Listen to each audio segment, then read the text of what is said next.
उस सीमा का कभी भी अतिक्रमण नहीं करूँगा, क्योंकि जब से होश संभाला हो समय को ही देखा हो। मित्रों, चेतना जागरण शायद बोर्ड पे लिखा हुआ है, थोड़ा सोचिए, ध्यान दीजिए। हमारी चेतना को किसने खराब कर दिया? हमारी चेतना कहाँ गड़बड़ा गई? पहले इसको सोचना होगा। एक प्रयोग दे रहा हूं, हम अपनी चेतना को स्वयं भूल गए हैं। एक व्यक्ति है जो सरकार से लाइसेंस लेता है तंबाकू का फैक्ट्री खोलने के लिए। तो चिंतन कीजिए, और फैक्ट्री खोलता है, तंबाकू बनाता है,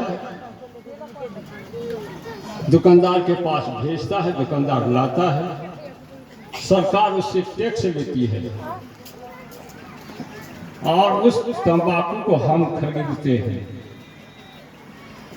सरकार टैक्स लेती है दुकानदार से, टैक्स लेती है कंपनी से, खरीदते हैं हम, उसकी भरपाई मेरे द्वारा हो रही है।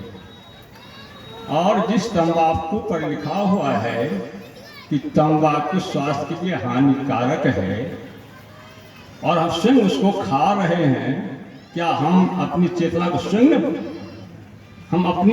स्वयं अंधकार में डाला है? इस चेतना को पहले जगाना होगा और इसी की भरपाई संभवतः ये चेतना जागरण समिति जो आपके बीच आया है, शायद इसी का भरसक प्रयास कर रहा है। सदगुरु कबीर आज से 650 वर्ष पूर्व इस चेतना को जगाने का काम किया था और हमारे तमाम अंबेडकर साहब, रविदास जी, ऐसे महान विभूति जो इस भारत देश के हुए हैं, इसी कबीर के वाणी को लेकर के शंख फूंका था और कहा था, उठो मानव आंखें खोलो, सो चुके हो अब न सोना, स्वर्णिम घड़ियां तुम कदाचित खो चुके हो अब न खोना। बहुत ही सुंदर समय है, जाग कर जीवन बिताओ, कभी भी कर्तव्य पालन में न तू आलस को लाओ। तुम अनेकों बार अब तक रो चुके हो अब न रोना, उठो मानव आंखें खोलो, सो चुके हो अब न सोना। ये जागरण जगने का बेला है। सदगुरु कबीर कहते हैं, बीजक में एक पंक्ति आई है, जो जागल सो भागल हो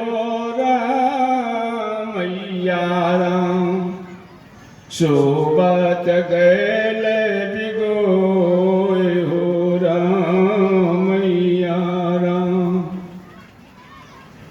आजू बसेरा नियरे हो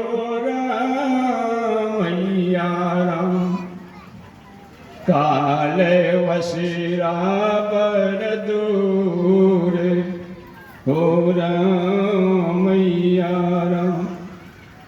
एक पंक्ति और कह रहा हूं कबीर की, वही तुमको मिल रहा है जो कि पहले से किया है, उसी का फल सामने है, सुबह सुबह जो कुछ किया है। एक चेतना जागरण समिति आपके जगा रहा है, वही तुमको मिल रहा है जो कि पहले से किया है, उसी का फल सामने है, सुबह सुबह जो कुछ किया है। बीज अनुचित का यदि तुम बो चुके हो अब न बोना, उठो मानव आंखें खोलो, सो चुके हो अब न सोना। धन्यवाद साहब।